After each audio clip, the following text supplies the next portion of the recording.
রাত যখন বাজে 12টা তখন স্বামীর আবদার মেহেদি নেবে। কার না ভালো লাগে বলুন রাত 12টায় মেহেদি বাটতে? কিচ্ছু করার নেই, স্বামীর আবদার পূরণ তো করতেই হবে।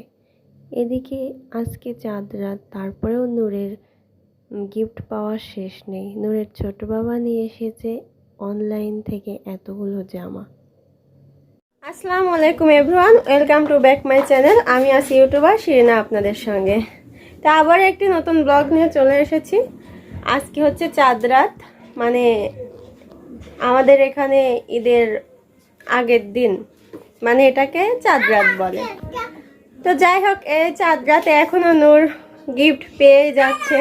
কিছুক্ষণ আগে নূরের মামা এসেছিল, নূরের জন্য 500 টাকা দিয়ে গিয়েছে, কারণ ওকে হচ্ছে মার্কেট করে দেয়নি, ওর 3 মামার 1 মামাও দেয়নি। তারপরে ওর ছোট বাবা ঢাকায় থেকে আসছে, ওর ছোট বাবা অনলাইন শপিং করে নিয়ে আসছে ওর জন্য 6টা গেঞ্জি, 6টা প্যান্ট কিনে আনছে। তো আপনাদের একটু ব্যাক ক্যামেরা দিয়ে দেখাই ও ওইগুলা পেয়ে কতটা খুশি হয়েছে। তো ইফতার শেষ করে আমি লাল শাক, সাথে একটা শুকনো মরিচ আর 2 পিস শসা আর একটুখানি ভাত নিয়ে নিয়েছি। সারাদিন অনেক প্রেশার গিয়েছে, আজকে অনেক খিদা লেগে গিয়েছিল।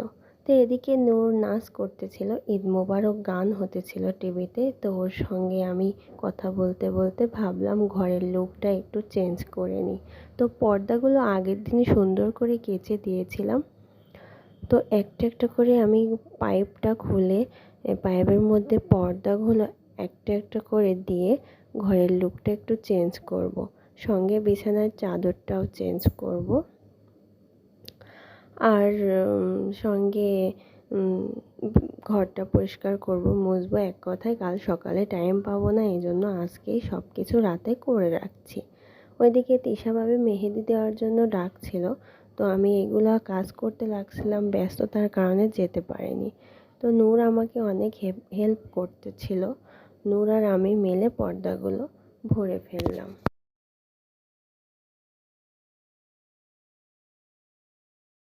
আগের দিন চুলার পিঠে লেপতো, ঘরের মেঝে লেপতো, সব কিছু গুছিয়ে সুন্দরভাবে রাখতো।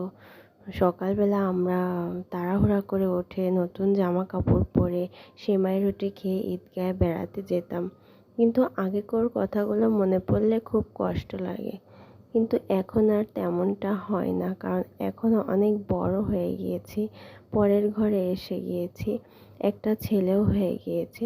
তাই আগের কথাগুলো মনে হলে খুবই খারাপ লাগে আমার।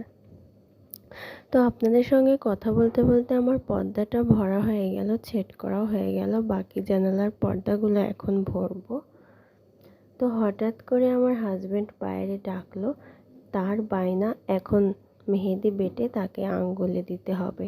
রাত ছিল তখন 12টা, চারিদিকে অন্ধকার ছিল। তারপরেও আমি একা একা রান্নাঘরে এসে সমস্ত মেহেদির পাতাগুলা একা একাই ডাঁটি থেকে পাতাগুলা এড়িয়ে নিয়ে পাটাটা সুন্দর করে ধুয়ে বাটাটা স্টার্ট করে দিয়েছি। কিন্তু আমার পাতাগুলো বাছতে গিয়ে অনেক সময় লেগে গিয়েছিল। আমার শাশুড়ি পর্দাগুলো কেচে দিয়েছে, ওই যে ছোট দর্জির কাজ করতেছে। এখন বাজে রাত। এদিকে সারাদিন রোজা থাকার পরে, কাজ করার পরে আমি অনেক ক্লান্ত ছিলাম। তারপরেও আমাকে মেহেদি পাতা বাটতে হয়েছে, কেননা স্বামী শখ করে মুখ দিয়ে বলেছে, সেই জন্য হাজার কষ্ট মনের মধ্যে চাপা রেখে মেহেদি পাতাগুলো বেটে তার শখ পূরণ করলাম। যতই রাত হোক না কেন, কারণ বিয়ের 6 বছর পরে সে এই প্রথম আমার থেকে মেহেদি নিতে চাইলো। এই 6 বছরের মধ্যে কত বলেছি মেহেদি নাও, কিছুতেই নেয়নি। তো আগে দেখতাম আম্মুরা মেহেদি বেটে কচুর পাতাতে তুলে রাখতো, তো আমিও আজ তাই করলাম। তো এদিকে আমার মেহেদি বাটাটা শেষ হয়ে গিয়েছে। আমি প্রথমে কস্টেপ ছোট ছোট করে কেচি দিয়ে টুকরো করে নিয়েছি, নিয়ে ওর আঙ্গুলে নিচে মেরে দিয়েছি, যাতে পরে কস্টেপটা তুললে মেহেদি নেওয়া করটা একদম সমানভাবে সুন্দর আকৃতির হয় আর সুন্দর দেখা যায়। এবার আমি কস্টেপগুলো মারা স্টার্ট করে দিলাম। ও ঘুমিয়েছিল আর আমি রাত জেগে জেগে ওর আঙ্গুলে মেহেদি দিচ্ছিলাম। মাঝে মাঝে ওর সঙ্গে গল্পও করছিলাম যাতে একেবারেই ঘুমিয়ে না পড়ে, কারণ একেবারেই ঘুমিয়ে পড়লে মেহেদি দিতে অনেক কষ্ট হবে আমার। তারপরেও গল্প করতে করতেও প্রায় ঘুমিয়েই গিয়েছিল। তো কে কে আমার মতো এই রাত জেগে স্বামীকে মেহেদি দিয়েছেন চাঁদ রাতে কমেন্ট বক্সে অবশ্যই জানাবেন। ওর হাতে মেহেদি দিতে গিয়ে আম্মুর কথা মনে পড়ে গেল। আগে যখন আমরা ঘুমিয়ে পড়তাম তখন আম্মু আমাদের এইভাবে মেহেদি দিয়ে দিত। সকালবেলা উঠে দেখতাম হাত লাল হয়ে আছে, বলতাম তোর আপুকে, বলতাম তোর চেয়ে আমারটা অনেক লাল হয়েছে, আপু বলতো তোর থেকে আমারটা অনেক লাল হয়েছে। এভাবে দুই বোন ঝগড়া করতাম। পরে আমি ওর হাতে মেহেদি দেওয়া স্টার্ট করে দিলাম। অবশ্য অনেক কষ্ট হচ্ছিল, তারপরও স্বামী আবদার করেছে, অনেক শখ করেছে, এজন্য কষ্ট হলেও ওর হাতে রাত জেগে মেহেদি দিচ্ছি। বারবার ওর আঙ্গুলটা সোজা করতে বলছি, কিছুতেই সোজা করছিল না, কারণ ও তখন প্রায় ঘুমিয়ে গিয়েছিল, এজন্য আঙ্গুলটা সোজা হচ্ছিল না।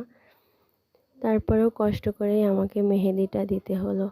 আর মেহেদি বেটে আমার হাতটা এত ব্যথা করছিল, এত ব্যথা করছিল আপনাদের বলে বোঝাতে পারবো না। অনেক ব্যথা করতেছিল, অনেক চাবাইতেছিল। তারপরেও ঈদের আগে ঘর ক্লিন করছি, সব কাজকর্ম করেছি, এই জন্য হাতটা প্রচুর ব্যথা হয়েছিল। তারপরেও কালকে মার্কেটে গিয়েছিলাম, হাঁটাহাঁটি করেছি, আরও শরীরটা প্রচুর ব্যথা হয়েছিল। তো ওকে মশা কামড়াবে জন্য উপরে আমি হালকা করে একদম জিরোতে ফ্যান দিয়েছি আর মশারিটা টাঙিয়ে দিয়েছি, কারণ ওকে মশা কামড়ালে নড়লে আমার মেহেদি দেওয়া কষ্ট হবে, এই জন্য।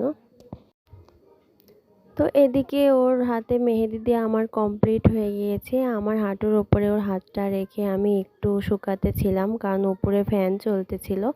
আমি একটু শুকিয়েই আমার মেহেদি নিব, যাতে আমার মেহেদি নিতে নিতে ওর হাতটা শুকিয়ে যায়, কারণ ঘুমিয়ে পড়লে এদিকে ওদিকে হাত দিলে চাদরে ভরতে পারে। এভাবে আস্তে আস্তে করে আমার হাতটাও আমি সুন্দরভাবে সাজিয়ে নিলাম। তো হাত সাজাতে সাজাতে আমি বলছি, কাদের কাদের চাঁদ রাতে স্বামীকে এভাবে মেহেদি দিয়েছেন কমেন্ট বক্সে জানাবেন। আর আমার ভিডিওটি যারা দেখছেন তারা সর্বপ্রথম একটা লাইক দিয়ে নেবেন, আর চ্যানেলটি ভালো লাগলে অবশ্যই সাবস্ক্রাইব করে দিবেন আর কমেন্ট করবেন। আর হচ্ছে অবশ্যই অবশ্যই চাঁদ রাতে সবাই আনন্দ করবেন, এনজয় করবেন, বেশি বেশি চিল করবেন। কালকে সবার ঈদ মোবারকটা ভালো কাটুক, সবার সকালটা ভালো কাটুক, এই দোয়া নিয়েই আজকে এই ভিডিওটি শেষ করছি। সবাই ভালো থাকবেন, সুস্থ থাকবেন। আল্লাহ হাফেজ।